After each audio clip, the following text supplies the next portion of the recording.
Hello, everybody, and welcome back to another episode of Comics Della Morte, episode 43. They came from the stars, with all, of course, our special guest as always, Gary Hodges. Thank you for coming by for last minute text. Anytime, man. I'm happy to do it. Thank you. Thank you for inviting me. I love this topic. Not a problem. And before we get in, we're all going to promote our stuff in the beginning. So, Jason, I'll let you go first, then Gary, then I'll go last. All right. I'm going to pull up the website real quick. Give me a second. But it's mini comics time, guys. Like minicomicbundles.com is on volume 7. Volume 8 is coming soon. We got the usuals. We got, here comes my screen share. Now, let's get down to business. All right, here we go. And I did it, y'all. I did it. I know I did it. Okay. Okay, there it goes. Mini comic bundles, 1/8 size mini comics printed on newsprint. They're awesome. 24 pages. You get 8 pages a month. Count them again. If you miscount them, anything past maybe bundle 1 is an 8-page comic. So it is $5 a month. $60 for a whole year. It's wrapping up. I don't know how much longer we're going to offer the $5 a month because that's got to be coming to an end soon. You pay for the year, you get Aaron's book, you get access to web comics coming soon. There's a flash fiction story I wrote called Sodom's Lot up there. It's a really creepy, twisted story. So it's worth a read, and especially some of the other stuff that's coming.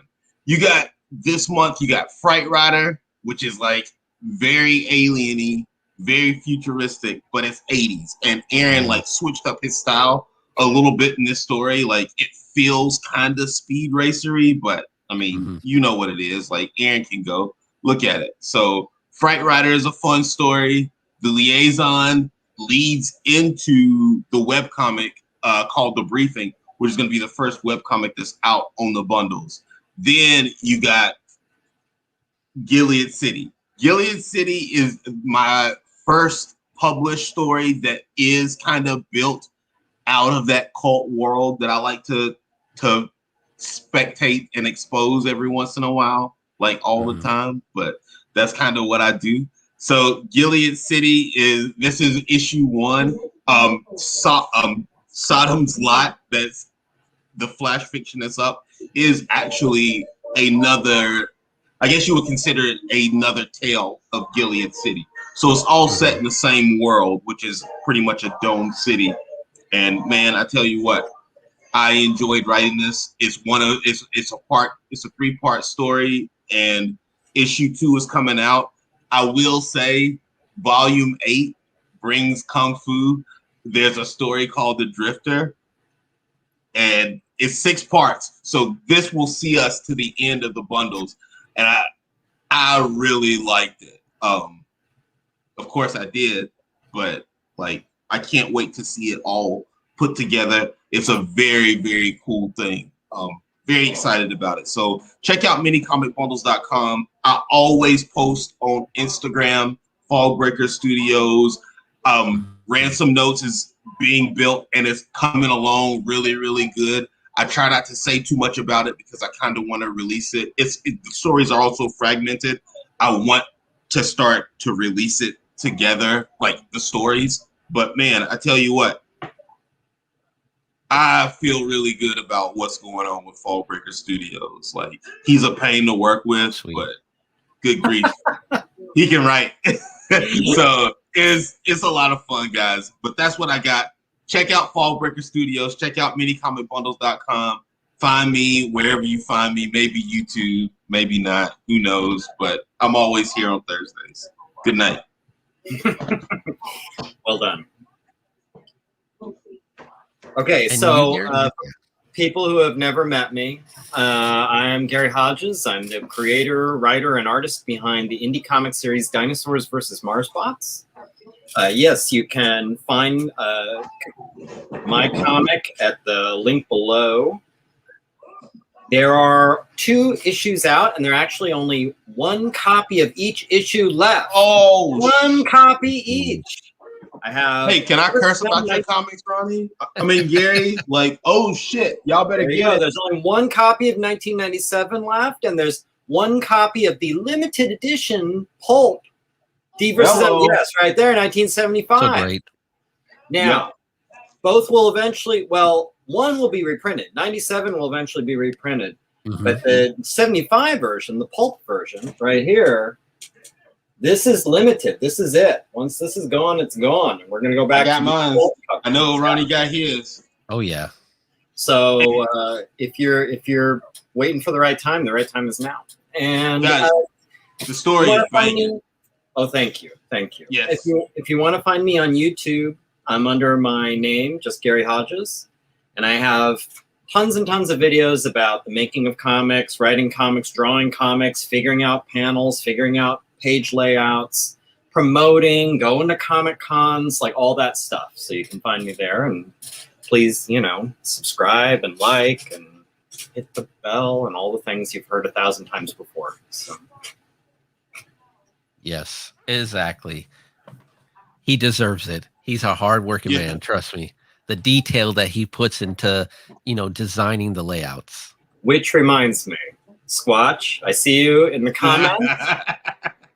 I'm always working, Squatch. Always. Why aren't you working? Where is the next? Josh, Kimmel, and I are waiting to see ourselves appear in your comic. What the hell? Come on. Right. Rather than heckling me online, you should be drawn. I'll be right back. Yeah, not a problem. But Squatch, I'm working hard. As a matter of fact, for any D versus M fans out there, pretty much I think I've got a final draft of D versus M 1979, which will be the 3rd issue in the series, 3 of 6. Good. It's really good. Thank you. And probably going to be drawn in the fall, and barring some kind of catastrophic circumstance, I expect it to go on sale sometime in 2022. So sweet.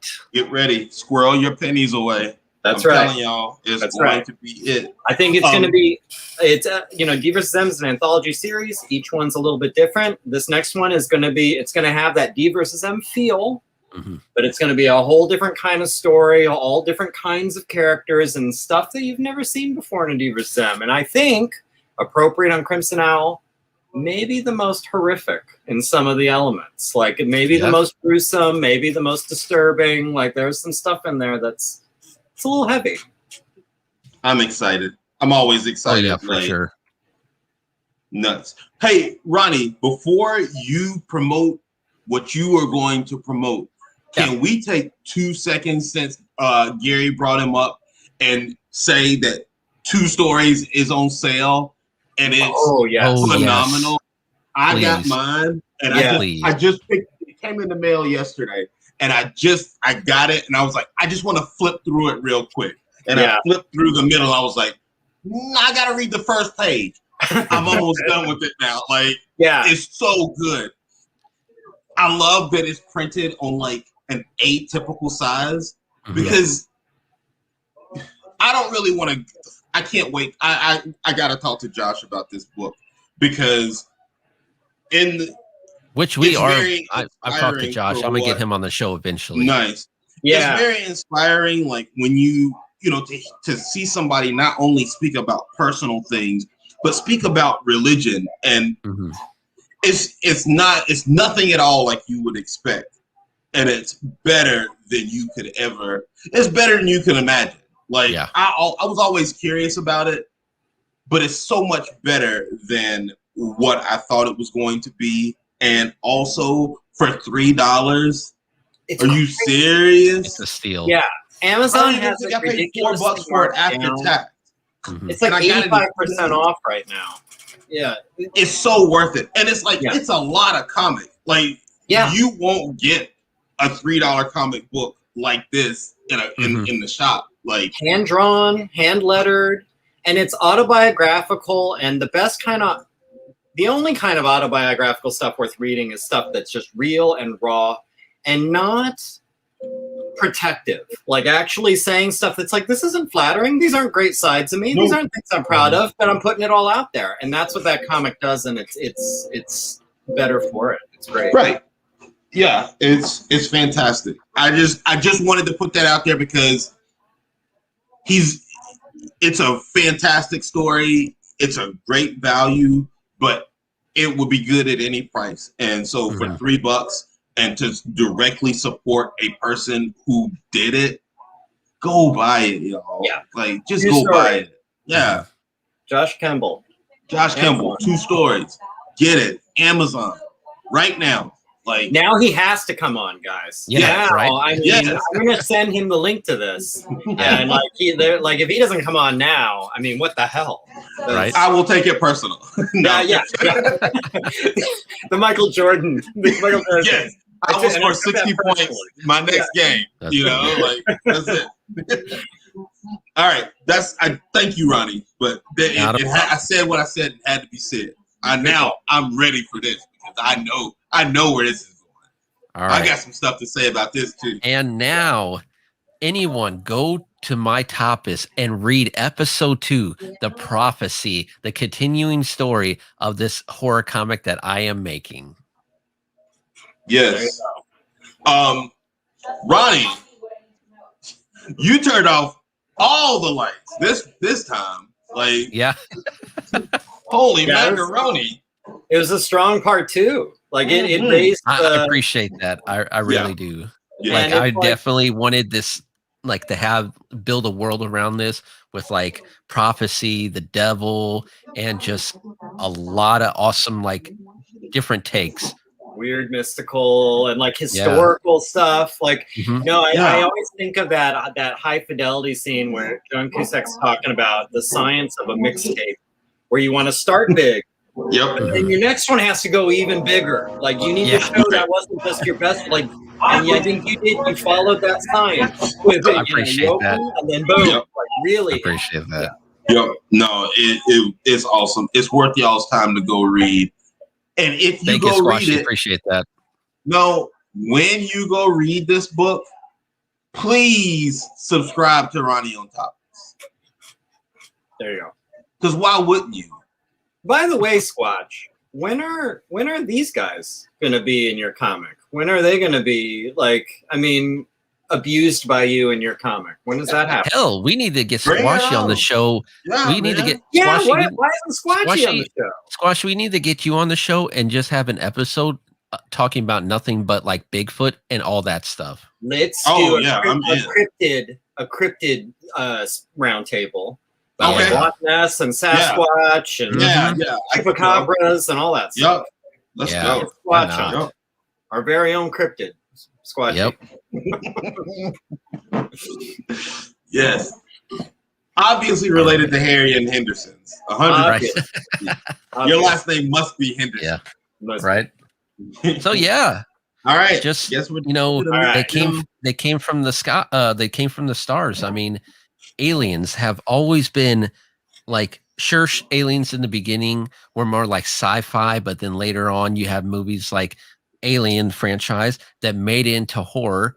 So let's just talk about Aliens starting off, and we'll get into like all the other movies. But yeah, what did you guys feel about watching the Alien franchise when you first came across it? Who wants to take it first? I'll go first because I probably have the least to say because it's been so long since I saw it. Gotcha. Obviously, like we all know, like that's, when you're watching quality, like even young, you knew that it was a good movie. But the horror element that I loved about it was the same horror element I loved about the Blair Witch Project, which I know not everybody's crazy about that movie, but you barely got your eyes on the big bad through this whole movie, but you knew that it was bad. And you're also in a tuna can. You know what I mean? Like, there's no escape. You can't get to the highway on a spaceship with this thing that wants to eat you. So no, obviously it's a great movie. I was raised to think it was more sci-fi, but no, it's definitely a horror movie. Like the tension of being trapped with no escape alone is plenty. Yeah. But now you have this smooth, dark, drooling thing that is like picking you guys off one by one. what more can you ask? Like, what more do you ask for as a creator than like those? You got every piece you need. So no, definitely a top-notch space horror. I 100% agree. You know, something I bang on about a lot when either I'm like on shows like this or in my own videos or whatever is execution is king. It's all about execution. Yeah. It almost everything else is like distant second and third and fourth and fifth. Like you can make simple, kind of uninteresting material amazing if you know how to execute, and you can blow it by like just doing something poorly. Alien to me is a great example of that, because I think on paper it's basically just a monster in a house story, except let's swap out the monster for an alien and the house for a spaceship, and then ta-da! But you know, and that's something that by all rights should be a direct-to-video, schlocky, trashy. Like that should be just. There's a bunch of them. So there's probably thousands. You know, like in fact, I was telling Ronnie about this book just last week or the week before. I just got this from Fantagraphics, Bleeding Skull, 1990s trash horror odyssey. It's all these like movies you've never heard of that were basically straight to video, that are all just you know, like goofy horror movies that are not good. Like these aren't like cult classics. They're just bad horror movies. Alien should have been just a bad sci-fi horror movie, but because the execution, I mean, you had a great script, you had great actors doing a lot of great improvisation, you had great makeup effects, amazing set and costume design. You know, like I don't know why I emphasize a costume design. Like it was just on every level, it just nailed it. And then you add to that the you know, the Giger, is it Giger or Geiger? Yeah, I think it's Geiger. The Geiger design, which is it's like nothing you've ever seen before. It was totally, now gets copied a lot. This weird kind of mechanical biological mix thing, you know. And I think a lot of the horror doesn't get talked about so much. Everyone talks about the chest bursting scene. Yeah. I mean, that was good, but everyone kind of, maybe because they're uncomfortable to talk about it, the weird oral rape face hugger thing, you know, like exactly. That's what I want to talk about. Part of what's so horrifying about that. So this thing is like forcing this thing down your throat and planting its seed. And you know, like, I mean, and it's like, that's something I think a lot of, I'm going to just speak wildly as if I was in a coffee house and no one was watching. I think that's kind of it was maybe the first time men, that and Deliverance, really were confronted with kind of an violation. And like, and that stuck, you know, and it made it work on a level where totally wouldn't have if it was just like it jumps on you, it bites you in the arm and jumps away. Like this was a whole different kind of weird violence. Exactly, because I mean, let's face it, we're going to talk about it before it like sticks its little like appendage down your throat and impregnates you. At first, its mouth and underbody looks like a vagina. Let's face it, it really does. And its legs look like hands on the side of your head. Like it's a very, I mean, not to be light about it, it's a very kind of rapey alien. Like it's very the grown one's head is extremely phallic. Like, I mean, you can't get away from this kind of weird, like, it's very much like a crazy, like a fever dream rape nightmare, that whole movie, you know, and it's kind of, and once you see that, then you start to see the little bits that are kind of interesting, like the android trying to kill Sigourney Weaver by rolling up a porno mag and shoving it down her throat. It's sort of like, what the, but when you start seeing all these, they're like, okay, well that fits, you know, like that fits this movie. You know, and so it's so funny, like now I have to watch that movie again. Not in like a, you know, twisting my mustache way, but you know, like just because like this is a whole new visual for this movie. Yeah. Because when you were talking about the Geiger alien, I remember being a kid. I can't stand Hulu sometimes. That's not a plug, but it's owned, but the TV gets so loud during commercials. But I remember watching it as a kid, and I watched it on our Fox affiliate without cable, and the TV was so fuzzy. I remember not really being able to differentiate the alien from like the tubes on a ship at first. Right. Gotcha. You know, because it was very mechanical, and like for me, the added element of watching it through fuzzy static, it lended more to this because it felt more like you were getting like a space transmission. You know, in my younger kid brain. So it's so interesting, like that you can have like two totally different like things that like attracted your attention about this movie. So now it's earned more rewatchability. You know, yeah, it's that one. Look, I love Aliens, the sequel, the James Cameron sequel, but to me, that's just sort of a fun action movie. That first one, I would say, I mean, not to be too snooty, Aliens is a great movie. Alien is a great film. Like that is like a really interesting movie. And Aliens is a sci-fi. Yeah, Aliens is just like popcorn fun. That's not a bad thing. Like it's a riot. Yeah. It's a great movie. Nope. But like Terminator and Terminator 2. Interesting one. You know, where it's like, oh, like there's a lot going on here, and this is kind of different. You know. Yeah. You know, like very Gary good. was saying here, Aliens versus Predator was squashy. Yeah, it's tired. Sorry. We're mistaken for each other a lot. Right? Alien versus Predator was the first comic I ever got, and was inspired me to do comics. Yeah, I remember reading those Alien versus Predator comics. They were really great, and just going more off of the aliens. It's just an awesome concept to think about. That once it pregnates you, it literally takes your DNA and morph itself around it. So, you never had in the movies, but you had in the comic books and these toy lines, you would see alien that had the form of a gorilla or the form of like, a rhino, something like that. And then getting, exactly. I don't know how they did it with the T-Rex, but they had a T-Rex too. But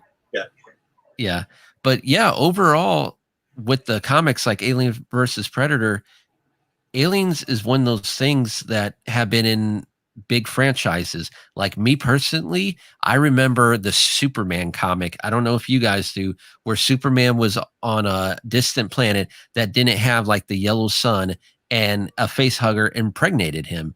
And during the whole comic, he was trying to go back to Earth to gain his power so that he could literally, as funny as it sounds, use his biceps to literally crush it. Like before it came out.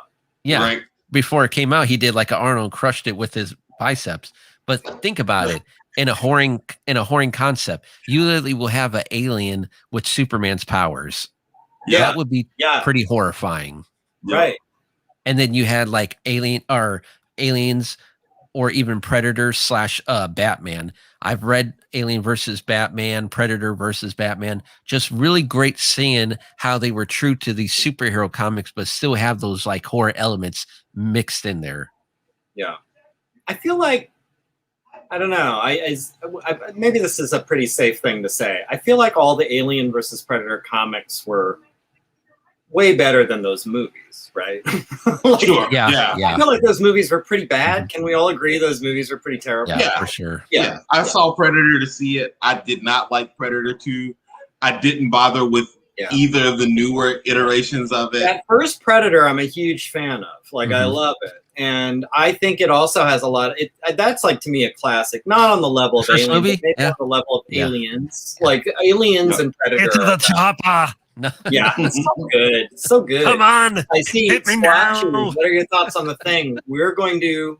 Yeah, we'll get there. We're going to get to that. We're going to get to That's the dessert. That's the best part. Yeah. You got to close with the thing. Like yeah. If we start talking about it now, we will talk about the thing. That's pretty much it.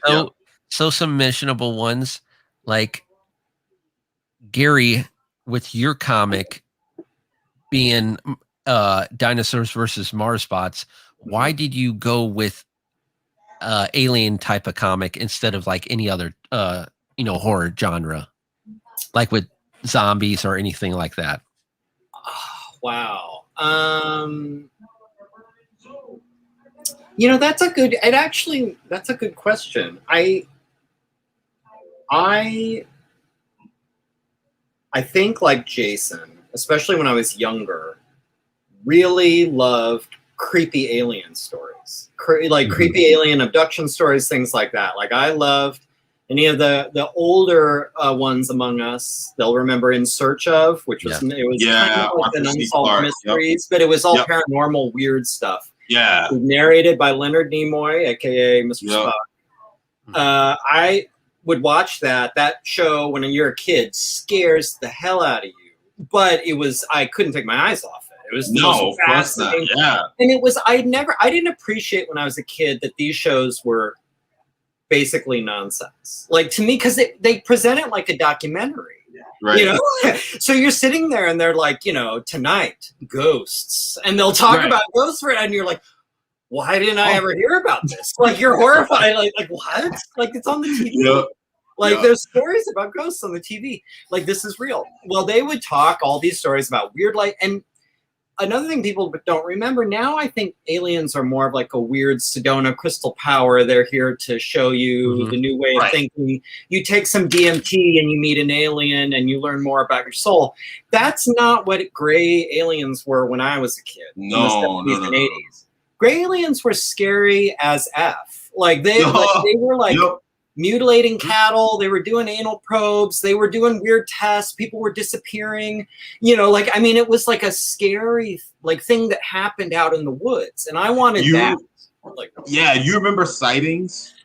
Yes. It was the same thing, and it was like, no, these aliens come. They put these little metal magnets in people's noses, and they're really there. Like, doctors see them, and there's nothing you can do about it. And it's Betty and Barney Hill, and then it was like Unsolved Mysteries.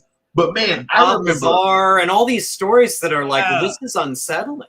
I remember like on Unsolved Mysteries, like when they used to flash like the subject and it would say like the unexplained. I'm like, oh shit! Like I gotta dig in, but I'm not going to sleep well tonight. More than anything. So that was one of my kind of design goals, so to speak, for when I was doing this comic. I was like, I'm bringing back scary little aliens. Like, I'm not. We're not doing the Close Encounters of the Third Kind. Let's do like some, Keytar, and they'll come off and we'll have a party. Like, no.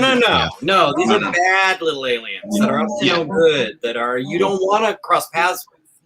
And I don't know. And then the dinosaur thing, like I really fell in love with this idea of like, I want to take something that sounds very much like one thing, very like pulpy and campy and silly, but then kind of subvert it. And when you get to reading it, you realize like, oh, this is actually, he's doing this very different. Like, he's treating this like hard horror. There's a lot of character work. Like, like I don't want to do Mars Attacks. I want to do something with some meat. Right.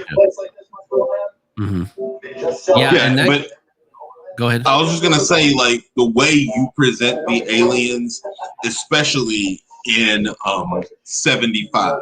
75, yeah, it automatically disarms you towards the Men in Black characters, because usually, like, I always see those guys as the bad guys, because those are the guys that intimidate the witnesses. Yeah. But the way that you present it, like, they're like a police force. Like, they're necessary. Yeah. They immediately become for them to be the way that they are. Yeah. Right. And so it was very good that, and it even separated the aliens more from the humans. Yeah. And then, like, of course, there's one of my favorite scenes in all of comics is the hole in the side of the trailer and what the other side of it looked like. Like, that all it all lended itself to how supernatural the aliens are. Like, they have regular tech, but it's so far ahead of ours. Like, it's spooky. You know, like, even their big robots are kind of spooky because it's so far beyond anything you would see, even a human made. Yeah, works in a way you don't fully understand. And that is a lot of me. I don't know. I'm not gonna say opine whether I believe him or not, but I love the whole Bob Lazar story about For sure, yeah. This guy, he's an engineer who claims he worked at S4, which is a secret facility in Nevada where they had captured extraterrestrial vehicles, and like he was working on it. And what I love most about his stories, when you read it, the technology it would be like if you dropped an iPhone off in like the Dark Ages, and like they would be like, I have no idea how this thing works. It has no moving parts. It does things. We can't really understand what's powering it. We can't really understand how it's working. Like, but we have this thing, you know. I wanted alien technology like that. Yeah, go ahead. So, and then I got to talk about the alien designs because they remind me of a certain movie. So, let me tell you one other thing that's unsettling about your aliens, and then I want to talk about the cell phone in the Dark Ages. The aliens have a giant menacing robot that they pilot side by side. That would be the thing that I remembered if I saw that. Because I'm like, we always saw like Luke and Wedge Antilles like back, like they had each other's back. Oh yeah, like this way. These guys, these guys are side by side, and it's like, it's weird. It's good weird, but it's weird. But no, just to piggyback off what you were saying about the cell phone, if you dropped a cell phone off in the Dark Ages, there might be 3 days where people saw it illuminated. Yeah. Then the battery would die. Right. Then they would just paint over it. And then it would be this relic that everybody just said, these people believe that this was a magic box. Yeah. Well, some people saw it as a magic box. You know what I mean? Right. That's how the legend builds. Man, that's just, I don't know. Like, that's really cool. I don't know, man. I'm a silly. Yeah, I love that stuff. So yeah, when I need to come up with, I was like, oh, I want to do. And even though, like, I'm not anti-zombie. Like, I know, like, Squatch loves Walking Dead. Like, I love the comic Walking Dead. Yeah.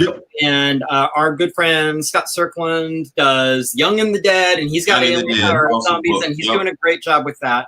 There are exceptions, but generally speaking, I kind of feel like I'm getting tired of the zombie thing. So like it didn't run in, like when I was trying to figure out like what am I doing my comic about? Who are my bad guys? I was like, there's a lot of zombie stuff out there, but there aren't a lot of scary 70s style aliens. So I'm, let's bring that back.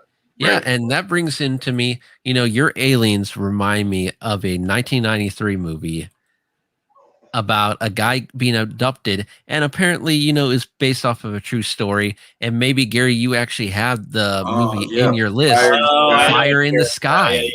Fire in the Sky. The scene where they literally throw him on the table, and that blanket literally becomes like this heavy, like vacuum suction blanket, holding him, and then holding him down, like ground beef.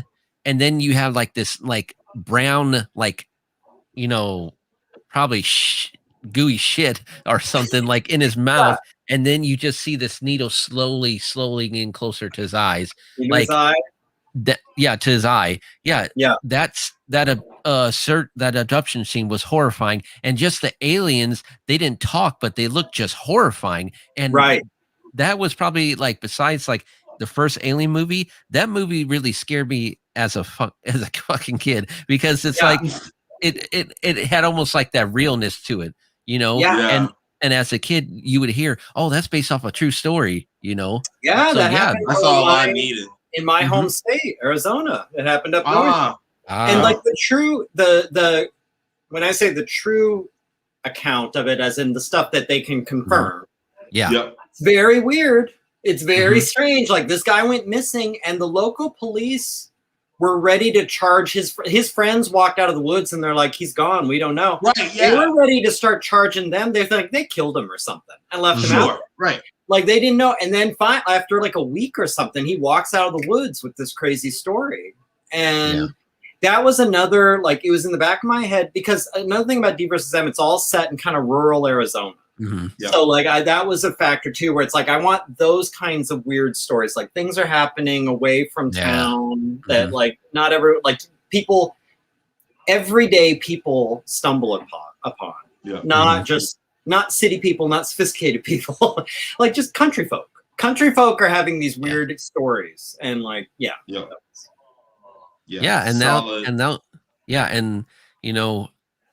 meaning country folks, let's talk a little bit about Signs. Oh yeah, Signs. Yep. Yeah. Signs was a good one. Signs was yeah. Great sound design. Yes. Like that was something I noticed when I was in the theater. Like it like you're always hearing these weird little creaks and scratches and footsteps, in the surround. That like I thought it was really good for like atmosphere. Like it really that whole movie you're kind of tense and freaked out. So just the alien on the news. Was just going by. That was a movie moment. Yeah, like sure. We all got to share Joaquin Phoenix's shot. Yeah, and it was like it jumped him on TV and it jumped us watching him on the screen with him watching it on the screen. It was just you saw it coming a mile away because there's like it's only one spot to look at and the camera zooms way in, so okay, something's gonna come around that corner, and it still makes you jump. Like, it was tall. I remember it being taller than I expected. Yeah, and it was like its head was a little bit bigger, and it was like not only does it have the tech, but it's physically formidable. It's it's big and built. Because at the end of the movie, when you really get a good look at it with people in the room, that's cool.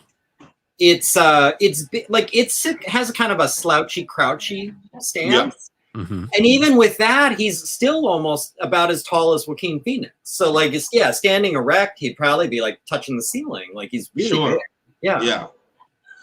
And when they trapped the one in the kitchen, I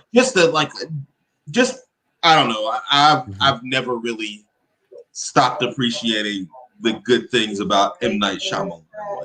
There's a lot that he just does. He gets beat up a lot but Gary's saying here that what's that? Gary was saying that he actually met Travis. Or Squatchy. Yeah, Squashy. Yeah. So he met him. That's awesome. There's a Bigfoot con. That's awesome. I would love to go to a Bigfoot con. I would go to a Bigfoot con. For sure. I've got a few too many books on Bigfoot. Squashy was caught. Squashy was caught in there because he was in the wilderness. So it's like, they were like, you gotta come with us. You gotta come with us. I know just like that one. It's like mascot. Yeah. So, do you guys have any movies that you want to name? I wanted to bring up. I don't know. I don't think either one of you guys have seen Annihilation. No, I'd love to talk about that one. Annihilation came out in 2018. It starred Natalie Portman and Oscar Isaac. I really love it and highly recommend it. I feel like not enough people saw it. It is a sci-fi thing. It is kind of an alien thing without spoiling too much. But basically the movie starts with Natalie Portman's husband is like a special ops guy. He's basically just he's been missing and presumed dead for like a year or two or something. Okay. Gotcha. He wanders back into the house one day, totally disoriented, not himself, and then he quickly reveals he's like very sick. He's like drinking water, and you see like blood going into the water glass. Like he's just not right. He's having trouble like remembering things. He's just take him to the hospital. It's revealed that he was investigating an event in this little coastal town where basically something fell from space, and it created this area where, without spoiling anything, DNA is being completely rewritten and recombined in really weird and exotic ways in this site. So like plants are being blended with animals and people are being blended with animals and like all these strange kind of things. Like DNA is just now, it's like it's all interchangeable and it's all being wildly mixed. Gotcha. It's a very heady thinking movie. Like there's a lot of like interesting ideas in there about identity and how it gets changed by trauma and things like that. But on top of that, even though you think like, well, that sounds very coffee house, it is very coffee art house, but it has some of the most legitimately creepy, scary scenes that I remember seeing in a movie in the past 20 years. Like it has parts that are like, this is the freakiest shit. Like there's one scene in particular, I won't spoil it for anyone who hasn't seen it, but just wait for a scene where there's a sort of bear creature in the house. Like I had never, it was like so perfectly done, so freaky, so scary, with the best sound effect I'd ever heard. Like it's highly, highly, highly recommended. Go see it. It's very interesting, and the creature designs are really good, really, really good, really imaginative. I think that's sort of that's what I look for when I see aliens in a movie. I want to see the creature design. Did you come up with something new? Did you come up with something fresh? Did you come up with something that like I've never seen in an alien before? And like Annihilation did that. Gotcha. What about you, Jason? You have anything? I would. What do I want to talk about next? I guess They Live. I guess that's where I'll go. Yeah. Because They Live is. It was everything that it was like the most horror that I could get, like publicly, because and it served a purpose because they looked like zombies, but they were space aliens, and they were. And they were everywhere. Like the invasion was over. This was like a conversion. It'd be interesting to see a prequel if they ever decide to do that, to see exactly how they came to Earth and took over.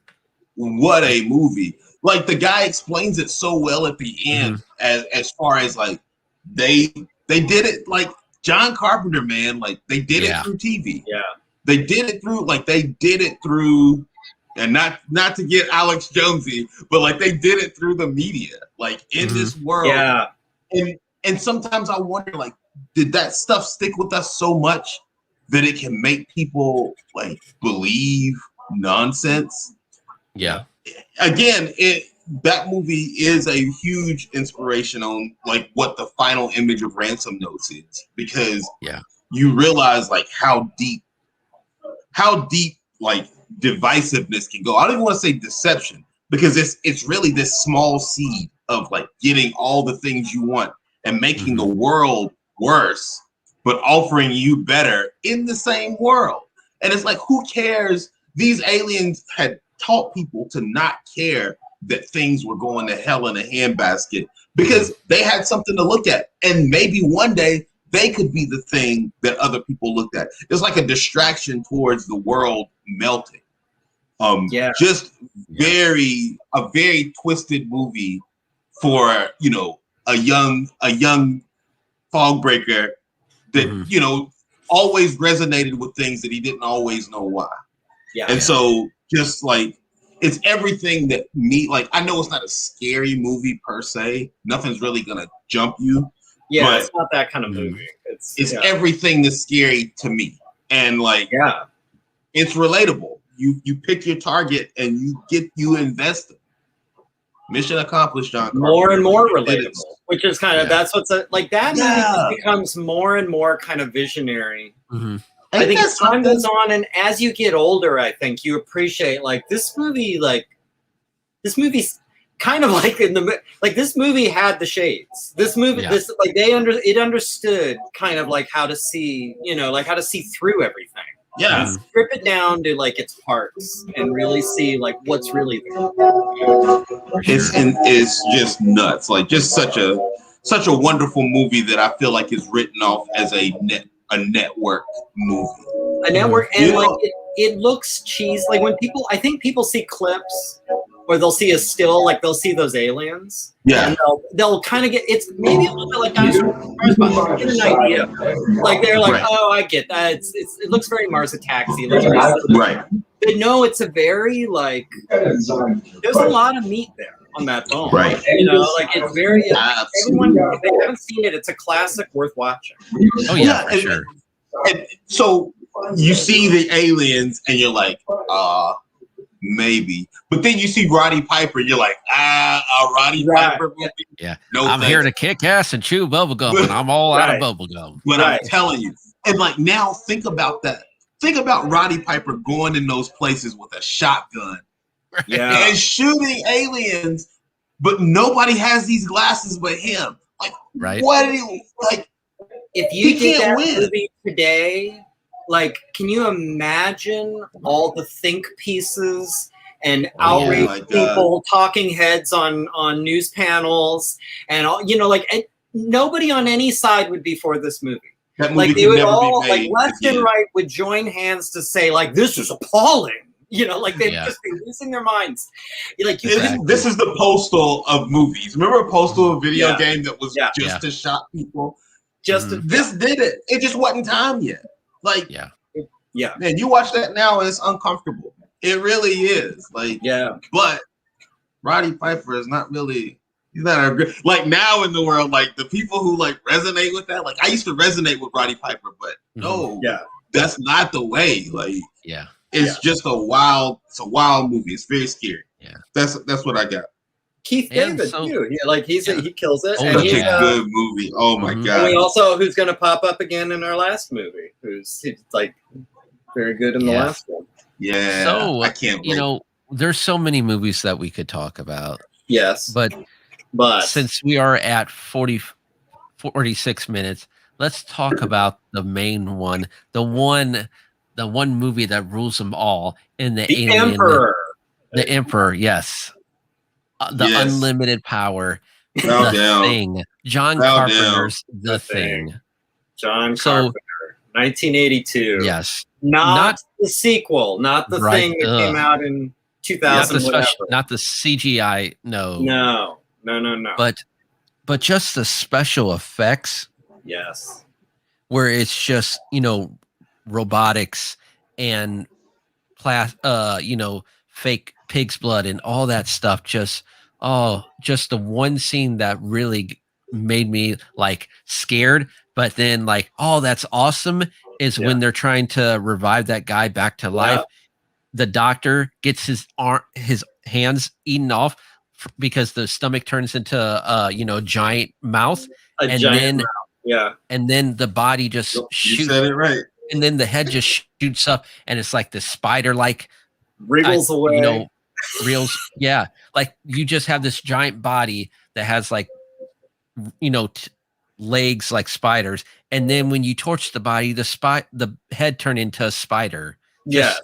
Great and tries to get away. And just like what you said about Joaquin Phoenix was the audience when he saw like the alien come out, and he goes, "Ugh." Like I forgot the character's name, but there's a character in that scene who's the audience, where he happens to turn around and sees the spider head thing crawling away. And he's just blank faced. He's like, "You gotta be fucking kidding me," you know. And it's like, that's all. Everyone who's watching, who's like, that's what is the only reaction you could have. The only reaction. And if anyone's seen the remake of Stephen King's It, the second one, they paid homage to that. With I'm not going to mention it if no one's seen that movie, but watch the second movie. They did a great homage to it. Yeah. But just. Great special effects, but just the writing. Like, you literally half the time don't know who the alien is, and you're just getting to know these different characters. But after you watch the movie and actually really sit to examine, it's like, wow, the guy act like this, but when he acted like this, that was totally him out of character with some parts, and that was a hint that he was not him anymore, but now the Thing, because he did something that his character wouldn't originally do. It's totally thought out. Like it's such a tight script, and you can kind of chart through like, so who was people, if you somehow have not seen The Thing, which happens, as Jason will attest, sometimes you miss it. Happened to me. Yeah. So basically there's this American team and an Antarctic base. I think it's South Pole, right? So, yes. And this happens, that happens, this happens. They come across an alien that basically can, through physical contact, mimic any organism it can sample, And so it becomes kind of like, who's the alien thing? As the alien is working its way through the crew, it's like, well, who's infected? You don't know for sure. And meanwhile, because they know that somebody's the alien, one or more of them are aliens, they're kind of becoming like distrustful of each other, and it's all fraying and falling apart. So like sometimes the enemy is an alien, sometimes the enemy is some person who's like, screw this, I'm gonna like get a gun and barricade myself in my room. Like it all just falls apart, but it all makes sense. Like especially once you see the end and you can trace back, it's like, okay, this person must have been the alien, then it must have been this person, then this person must have done this. I read in the making of that basically they had the script, they were getting ready to do the movie, and there was some kind of delay for like a year where they weren't going to be able to do anything. So all they did in that year, Hollywood take notice. People who did The Rise of Skywalker take notice. They took that time to get their shit tight. Like rather than just like, well, we have our script, throw it in a file drawer. Like it's like, let's just rewrite this and rewrite this and rewrite this and polish it and get it perfect. So when it comes time to shoot, we have something strong. Like this thing is like bulletproof, and that's what they had. The only other thing I do want to say about the thing is it is the most Lovecraftian movie ever made. That's not a Lovecraft movie. Like, I mean, it's cosmic horror. It's weird aliens that don't make any sense at all. It's weird showing like humanity at the bottom of this cosmic food chain. It's not a Lovecraft movie, but when you watch it, you're like, this is so Lovecraft. Like, this is like, even some of the designs, like the weird fleshy flower form that the alien takes at one point when it comes out of one of the dogs. And it kind of, it's like a weird like meat flower with flower petals and thorns. It's like, that's the Lovecraftiest shit I've ever seen in a movie. Like, it's just so weird and disturbing. Yeah, for sure. I think it's so cool that we started this conversation with people being hunted down by an alien in a spaceship in space with no escape. But now the thing that makes it scarier is the fact that you're trapped with an alien on Earth that looks like anything, but you're also in the worst conditions on Earth that you may as well be in outer space. But at the end of it all, you die on fire. Just like the thing that you were using to kill the thing to get you out. And nobody will ever, they will just think that that was a case of whatever you would call space madness on Earth, cabin fever, like an overload of cabin fever. And either they won't know that it escaped, which I think that it did, or they won't know that it was ever there at all. It's just lost to memory. Once you've seen it, one of the most fun debates is the ending. There are two people who survive at the end. Are either of them an alien? Like, or are either of them the thing? Are they both human? Or I thought they were both human.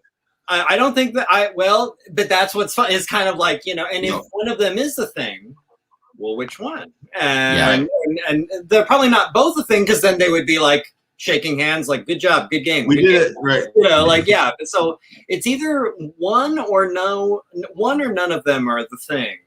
But it's fun to kind of argue and debate. It's not clear. Like, some people will swear up and down, oh, no. If you watch this and you see this and this little thing, it's absolutely the way he didn't breathe cold air while this guy did. Like there wasn't, no mist came out of his mouth.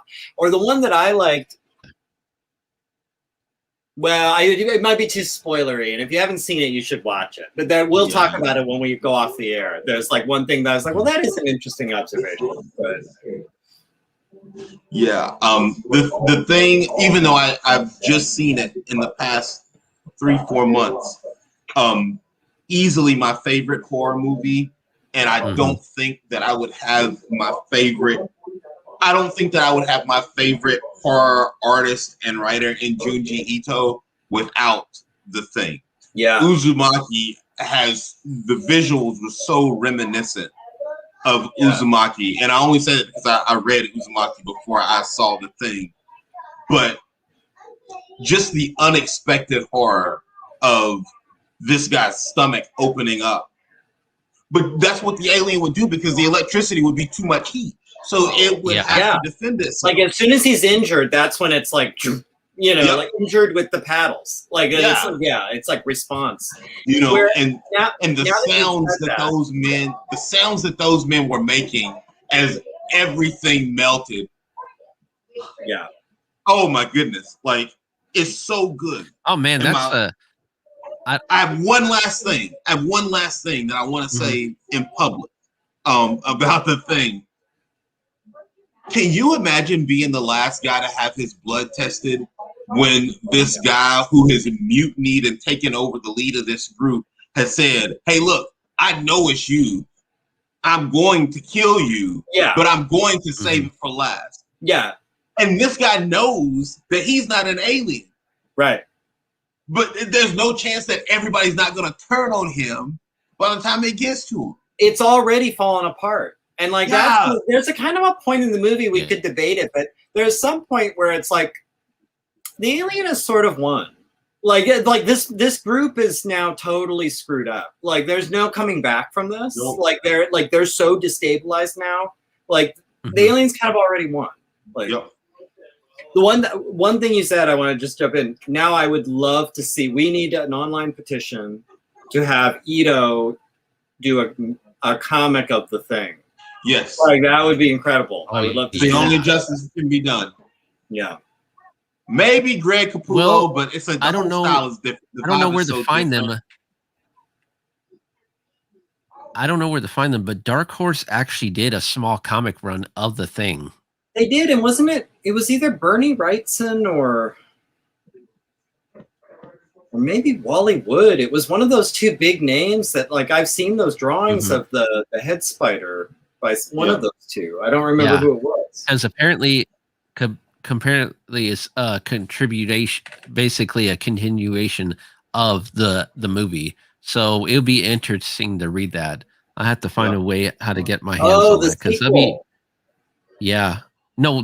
actual movie. Yeah. And there was supposedly there's I never played it. There's a video game that's supposed to be like a sequel, direct sequel to the movie that I guess is supposed to be canon.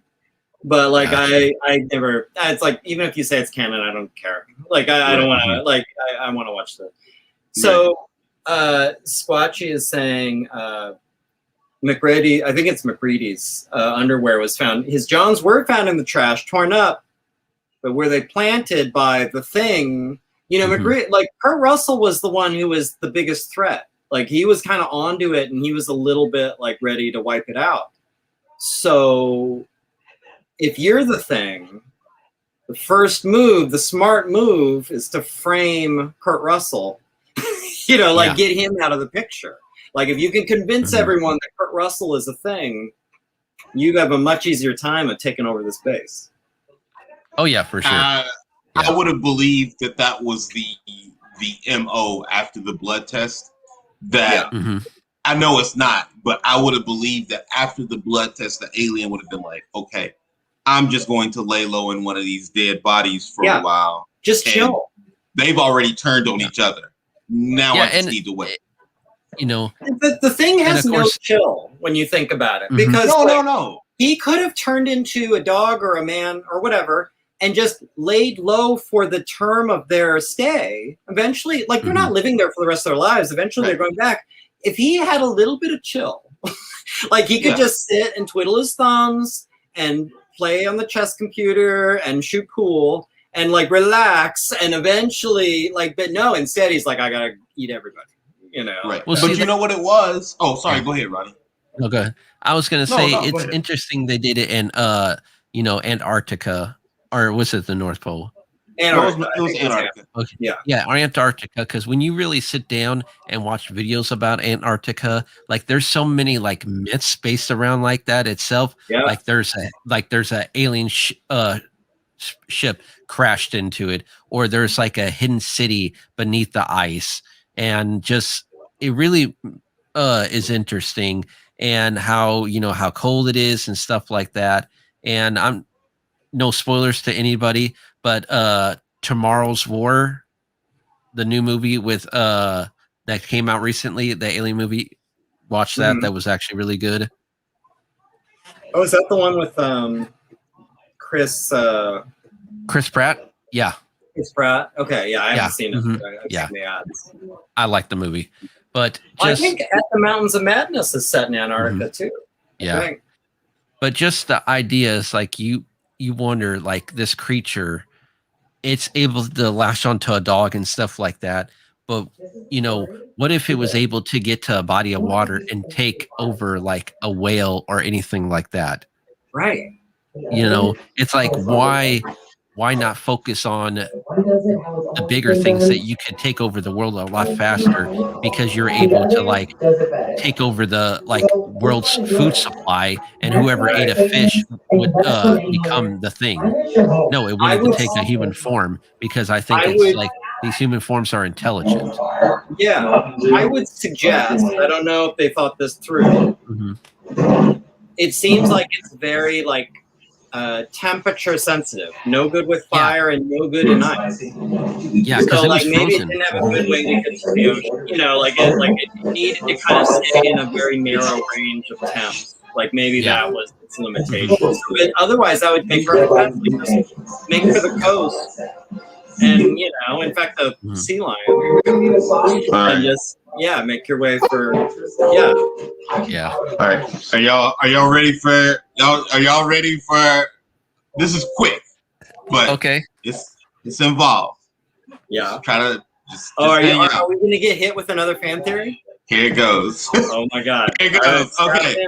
So strap in, everyone. The thing is dying because Antarctica is on fire. What happens when this ice goes up in flames? Starts to melt, right? All these little microbes that have been dormant for years and years and years are now coming back to life. This thing has the desire to stay alive. So all it does is it attaches to these tiny microbes, right? It's alive, and it collects itself into something innocuous. Who knows what it is? Right.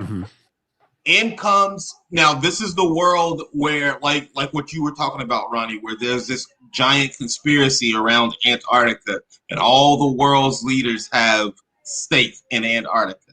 Yeah, they really do. So one random religious archaeologist comes along and finds this thing.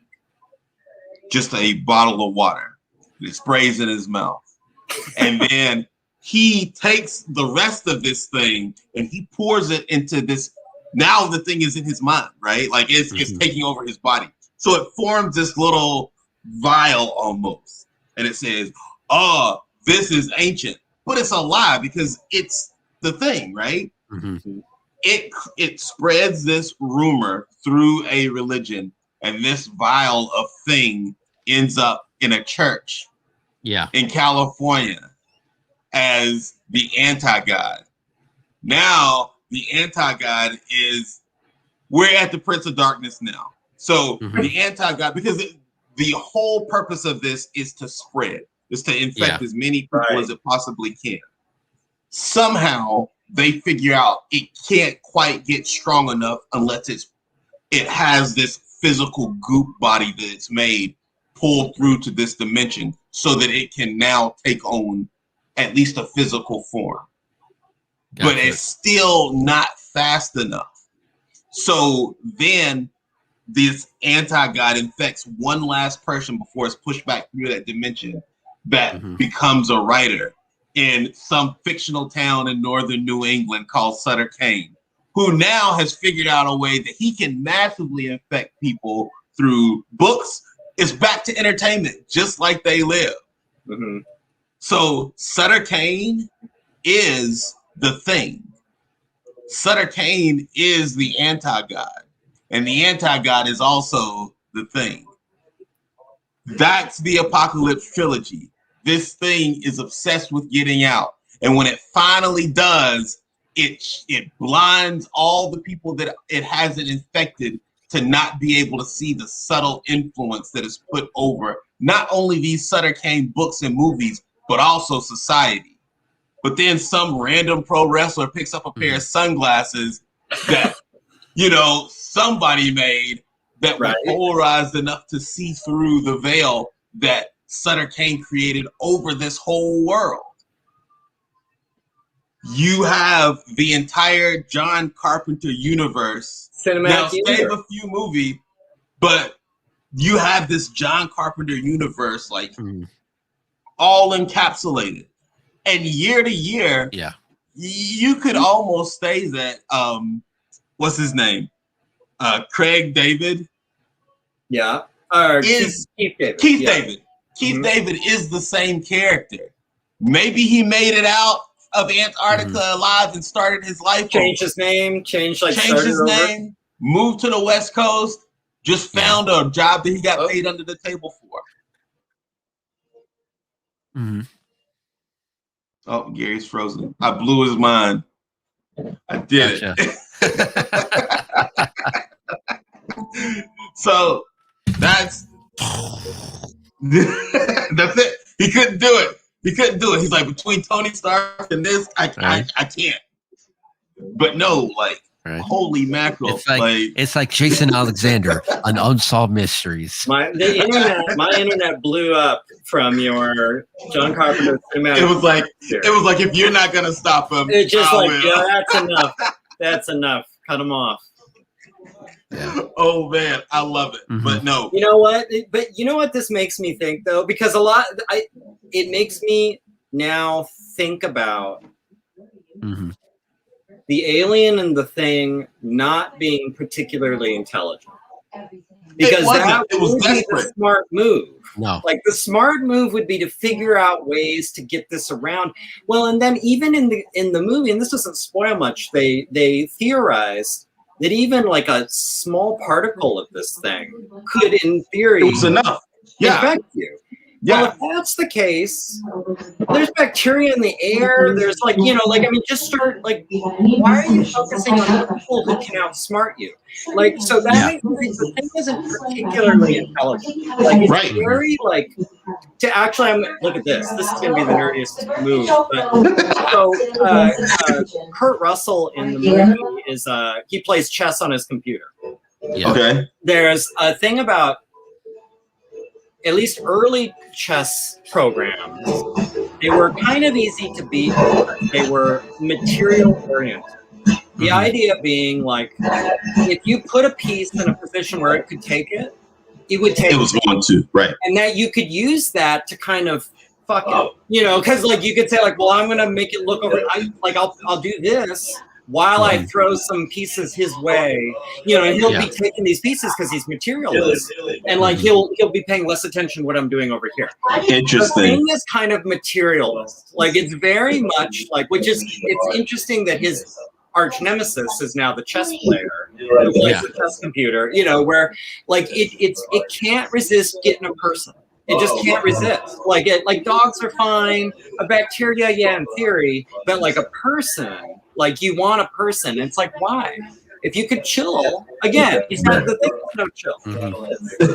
Yeah, you nailed it.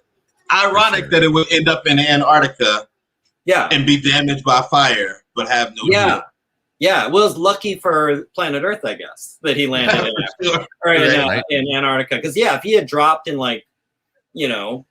anywhere else, the Midwest, it'd be over. It'd be over before it started. Maybe it was They Live. It would be They Live. We'd realize that. Or Dark City is another one where aliens come and take over and you never know. Dark City. Oh my gosh, I love that movie.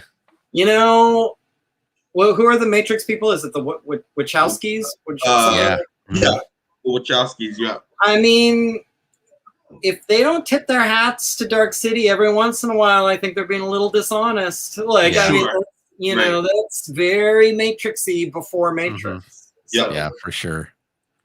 Yeah. All right. Solid. Well, we are past an hour, and we could go on for a long time, especially naming so many movies and comics, but we're going to have to end it.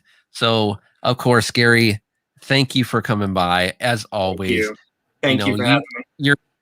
You're one of our returning guests, and we appreciate everything that you do by popping in the chats when we're having this stuff. We always make a plate for you, Gary. Even we don't invite you, there's always a plate on the table just in case. there's a plate wrapped in aluminum foil in the stove. You know, just just pop in and help yourself. Mm-hmm. Now, Squatch is throwing out the fan theories. Yeah. So, Squatch, well, like, what if it is an alien parasite? Yeah, true. Like, whatever that thing was that was in the ice was a victim of. Yeah. I don't remember if this was like after the fact, but I think they decided that whatever was on that ship had it had a thing as like a specimen, and it got out and took over the ship. And so they brought the ship down to try and like save it. You know, it was like Captain America driving the plane into the ocean. It's like, well, we'll just stop this right here. But then humans thousands of years later dug it up. Yeah. What if the thing was already there? The heat from the alien ship. So it was in the ice. It was in the ice. What if Antarctica was Noah's Ark? And when you say he took everything, like, there's really some things that you wouldn't want to do. See that now we're taking it's Lovecraft again. It's at the Mountains of Madness. Like Antarctica was the lab to make crazy things, and then okay. I'm telling you, The Thing, guys. If you haven't seen The Thing, it's the tree trunk somewhere. Watch it. If horror was a forest, it's definitely a tree trunk it's a big old tree in the forest. Like it's got so many branches that even leave the horror realm, even leave the sci-fi realm. Like, for sure. You can't imagine. I could not believe how good that movie was, and I totally understood the ridicule about 40 minutes in. I'm like, I should have watched this movie so long ago. Instead, I'm always telling you got to watch the movie. Yeah, it's like, come on, man. Like, you gotta watch this. Yeah. Right. I totally understood it. Just a fantastic movie. My favorite horror movie. And again, where we started. If you say that execution is king, yes, John Carpenter executed masterfully. Yes. Like, he cut up Thanksgiving dinner with a scalpel. Like, there was no wasted shred of beef by the time. Yeah, because if you want to see like okay execution, you can watch the original version of it was based on a short story. The original version was Thing from Another World. I think it was like in the 50s, black and white sci-fi movie. It's fine. Like, it's not bad. Like, it's good, but that's just what it is. It's fine, you know. But The Thing, like, it's like, okay, now if you get a master executioner, so to speak, like on this, like, now this is what shows how material can be elevated. For sure. Yep. Yeah. Awesome. Great movie. Like, I would love to revisit it again with you guys. I don't think that we're done with that story. Like, that's fantastic. We should explore the possibility of like a watch party where like a live commentary while we're watching, talking about awesome. Mystery Science Theater. Yeah, exactly. Like, awesome. Yeah, for sure. I mean, I'm good whenever. And I want to thank everyone who watches the show and describing. I am one subscriber away from 100. That would be great. Oh. What? Get it. Yeah. So thank you, Squashy, for popping in. Thank you, everyone watching the show after the live feed is done. Just appreciate it. Been great.